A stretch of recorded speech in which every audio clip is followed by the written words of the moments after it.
Hi guys, I built a VW camper van there sort of 6 or 7 months ago. I'm still tipping away with it, but 6 or 7 months ago it sort of went on the road. I've done a series of short videos on it, sort of 1 to 3 minutes, depending on whatever was happening on the day. So I've decided I'm going to stick it up on the channel, and I'm going to every other day, sort of on a fairly regular sort of process. The issues that I have is it's with work and everything else. It's difficult to get videos up and to get the time and the editing. As most of you will know, there's a lot of work required in putting these videos up. So I put these up. I said I would try shorts or short videos and see how they work. Hope you like them.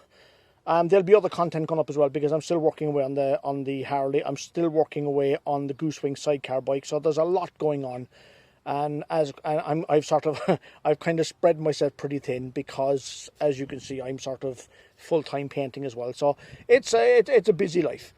But guys, listen, I hope you like what's going up. Give us a like and a follow and a subscribe if you like what you see, and recommend a friend. Okay, see you later guys, bye bye.